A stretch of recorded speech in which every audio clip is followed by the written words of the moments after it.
परिचय आप दीजिए। मेरा नाम अमृता सिंह है। मैं मोहन सिंह की बेटी हूँ। मैं गोपालगंज जिले की निवासी हूँ। मेरी प्रारंभिक शिक्षा गांव से हुई है और मैंने मैट्रिक की परीक्षा गोपालगंज बीएम इंटर कॉलेज से 376 अंकों से उत्तीर्ण की हूँ और मेरी 12वीं की प्रिपरेशन अभी चल रही है। Thank you. ठीक है, चलिए अमृता, हम लोग आज जो मॉक इंटरव्यू हो रहा है उस पे हड़प्पा सभ्यता पे बात करने वाले हैं। जो भी क्वेश्चन आएंगे आपको हड़प्पा सभ्यता से ही आएंगे। तो आपका तैयारी जो है हड़प्पा सभ्यता से बेहतरीन है।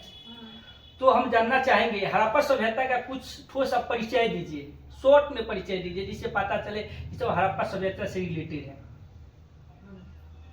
हड़प्पा सभ्यता आज से 5000 वर्ष पूर्व की सभ्यता है। यह प्रारंभिक 4 सभ्यताओं में से एक माना जाता है।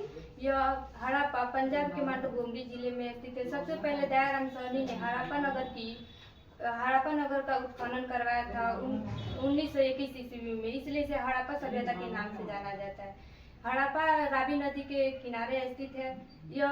इसकी व्यापार मिस्र की सभ्यता, चीन की सभ्यता और मेसोपोटामिया की सभ्यता से संबंधित है और इससे कुछ प्राप्त वस्तुएं जैसे में हाथी का कपाल, नर्तकी की मूर्ति और गाड़ी का पहिया इत्यादि वस्तुएं प्राप्त हुई। ठीक है, बहुत अच्छा। एक चीज बताइए, हड़प्पा सभ्यता की सबसे बड़ी नगर कौन सी? हड़प्पा सभ्यता की सबसे बड़ी नगर मोहनजोदड़ो। और भारत में सबसे बड़ी नगर? भारत में सबसे बड़ी नगर है राखीगढ़। हड़प्पा सभ्यता को हड़प्पा सभ्यता ही क्यों नाम रख दिया गया? कोई और भी तो नाम हो सकता था। हड़प्पा सभ्यता को हड़प्पा सभ्यता इसलिए नाम दिया गया क्योंकि सबसे पहले हड़प्पा नगर की उत्खनन में खोज हुई थी। हड़प्पा नगर की खोज हुई थी, इसलिए सबसे पहले जो है हड़प्पा सभ्यता की चर्चाएं कब की गई थी? सबसे पहले 1826 ईस्वी में हड़प्पा सभ्यता की चर्चा चार्ल्स मैनसन द्वारा की गई थी। हड़प्पा सभ्यता की खोज किसने की और कब? हड़प्पा सभ्यता की खोज दयाराम साहनी ने 1921 ईस्वी में की। बहुत अच्छा। हड़प्पा सभ्यता की भाषा कौन सी है? भाषा पे बहुत सारे वैज्ञानिकों का, विद्वानों का कुछ पता नहीं चलता है। क्या हड़प्पा सभ्यता किस भाषा को आप जानती है कि किस भाषा में हड़प्पा सभ्यता को प्रयोग करते थे? हड़प्पा सभ्यता ऐसा माना जाता है प्राकृतिक भाषा है क्योंकि इसमें बहुत सारे जैसे में हिंदी, मैथ, इंग्लिश शब्दों का उपयोग हुआ है। जैसे में हड़प्पा में एक कब्रिस्तान मिला है जिसके गेट पर RS-37 लिखा गया है, लेकिन उसका पता नहीं चल पाया ये कौन सी लिपि है। ठीक है, बहुत अच्छा। अब बता सकती है मोहनजोदड़ो का उत्खनन किसने करवाया था? मोहनजोदड़ो का उत्खनन राखलदास बनर्जी ने करवाया था। मोहनजोदड़ो किस भाषा का शब्द है? मोहनजोदड़ो सिंधी भाषा का शब्द है। और मोहनजोदड़ो का अर्थ क्या होता है? मोहनजोदड़ो का अर्थ होता है मृतकों का टीला। हड़प्पा सभ्यता के कुछ प्रमुख स्थलों का आप नाम बताइए। हड़प्पा सभ्यता के प्रमुख स्थलों का नाम जैसे में हो जाएगा बनाली, धौलावीरा, लोथल, कालीबांगा, चंद्रमुद्रो, मोहनजोदड़ो, रंगपुरम इत्यादि नगर। इसका विस्तार भारत में कैसे? हड़प्पा सभ्यता का विस्तार बताइए।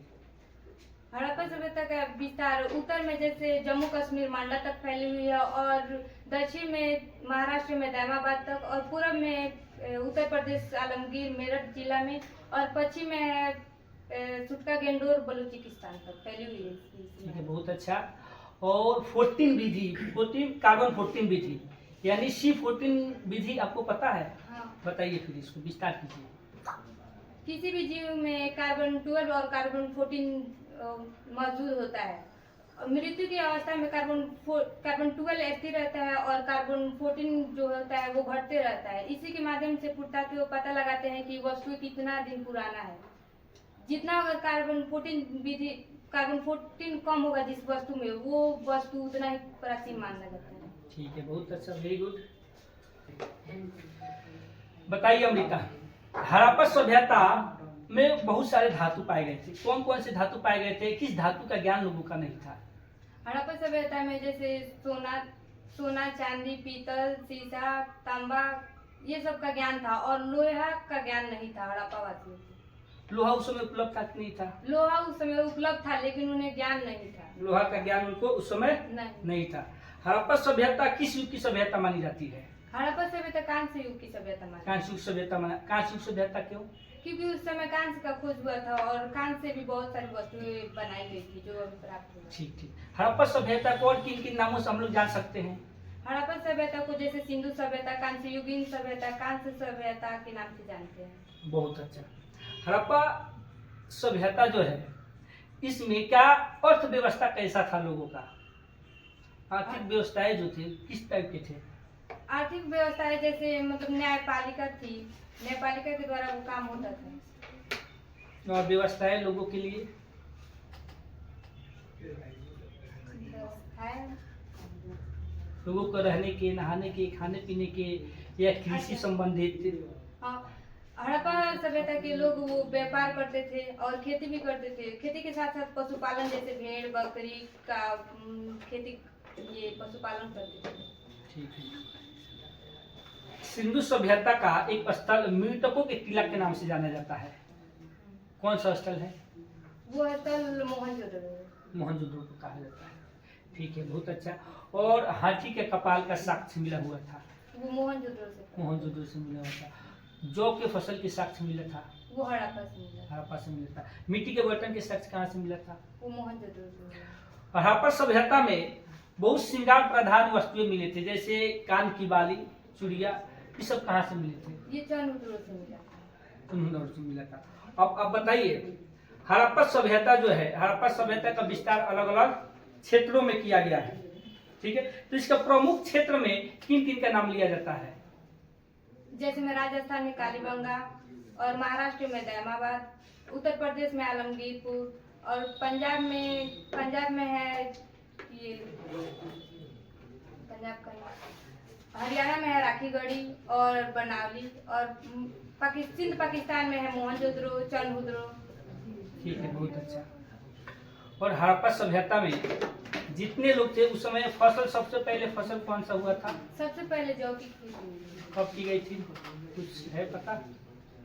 कब की गई थी नहीं, लेकिन सबसे पहले जौ की खेती, कपास की खेती हुई थी। कपास की खेती हुई थी। ठीक है, घबराइए नहीं, जो आपको याद होगा वो भी आप भूल जाएंगे, घबरा के नहीं बोलना है, जो याद है आराम से रिलैक्स होकर बताना है।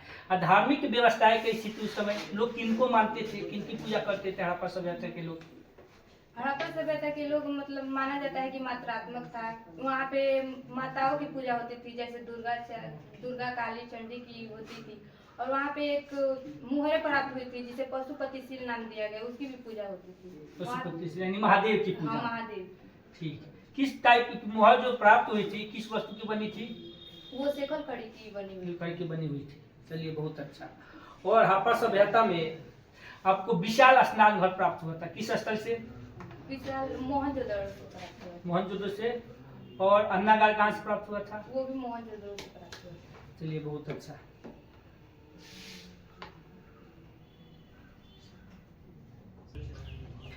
हड़प्पा सभ्यता के लोग किसकी उपासना करते थे?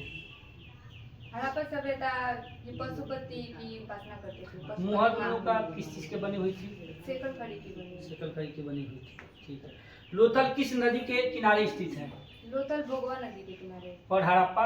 हड़प्पा है रावी नदी के किनारे। रावी नदी के किनारे स्थित है। और हड़प्पा सभ्यता की जब प्रारंभिक सभ्यता माना जाता है, इनके साथ किन किन सभ्यताओं को माना जाता है कि इनके साथ और भी सभ्यता अस्तित्व में आया था? तो कौन कौन सी सभ्यता? जैसे मेरी चीनी सभ्यता, मेसोपोटामिया की सभ्यता और क्रीट की सभ्यता और मिस्र की सभ्यता। मिस्र की सभ्यता सबको एक ही साथ की मानी जाती है सभ्यता। हड़प्पा सभ्यता का सर्वप्रथम खोज किसने किया था? हड़प्पा सभ्यता का सबसे पहले उल्लेख तो 1826 ईस्वी में चार्ल्स मैनसन द्वारा किया गया था, लेकिन इसकी खोज जो 1921 ईस्वी में एंथोनी द्वारा की गई। ठीक है। हड़प्पा सभ्यता के बाद किन नगर का खोज किया गया था? हड़प्पा सभ्यता के बाद मोहनजोदड़ो को खोज हुआ। मोहनजोदड़ो का खोज हुआ था। कब किया गया था, किसने किया था? 1922 ईस्वी में राखालदास बनर्जी ने किया। अभी कहाँ अवस्थित है? मोहनजोदड़ो सिंध पाकिस्तान में स्थित है। ठीक है, बहुत अच्छा। हड़प्पा सभ्यता के पतन के कारण बता सकते हैं आप? हड़प्पा सभ्यता के पतन के कारण जैसे विदेशी आक्रमण, मानवीय कारण हो सकता है और प्राकृतिक कारण भी है। ठीक है, बहुत अच्छा। कालीबंगा भारत के किस राज्य में अवस्थित है? कालीबंगा भारत के राजस्थान में अवस्थित। कालीबंगा से कोई वस्तुएं प्राप्त हुई है जो हड़प्पा से जुड़ा हो? हाँ, बताइए। कालीबंगा से जैसे में ये खेत का जोता हुआ जो पहला साक्ष्य था वहीं से प्राप्त हुआ है और हल भी वहीं से प्राप्त हुआ है कालीबंगा से। इस सभ्यता का आकार कैसा था हड़प्पा सभ्यता का आकार त्रिभुजाकार था और कितने वर्ग किलोमीटर क्षेत्र में फैला हुआ था? लगभग 13 लाख वर्ग किलोमीटर क्षेत्र में फैला हुआ था 13 लाख वर्ग किलोमीटर क्षेत्र में। इसका विस्तार बता सकते हैं कि कहाँ से कहाँ तक कितना किलोमीटर दूरी है? हाँ, इसका विस्तार की सीमाएं जैसे में है, उत्तर में है जम्मू कश्मीर मांडा तक और दक्षिण में है महाराष्ट्र में दैमाबाद तक और पूर्व में है उत्तर प्रदेश आलमगीरपुर मेरठ जिला और पश्चिम में है पाकिस्तान में सुटका गेंडोर जो बलूचिस्तान में है। चलिए ठीक है, आपका इंटरव्यू कंप्लीट किया जाता है और जो भी आपने आंसर दी है वो बेहतरीन है और आगे देखेंगे हम लोग कि कितना बेहतरीन है। इससे भी आगे बेहतरीन थोड़ा सा है कि बोलने में आप घबरा जा रही है कभी कभी, या क्वेश्चन कुछ याद आंसर है आपको, अब बताने में लग रहा है कि पता नहीं सही होगा गलत होगा, तो इसे नहीं होना चाहिए। जो भी है जो है बताइए, गलत होगा तो गलत होगा, है कि नहीं, उससे कोई दिक्कत नहीं है। फिर आगे देखा जाएगा और रिजल्ट आपका क्या है फिर आपको बताया जाएगा। ठीक, स्टॉप करो जी।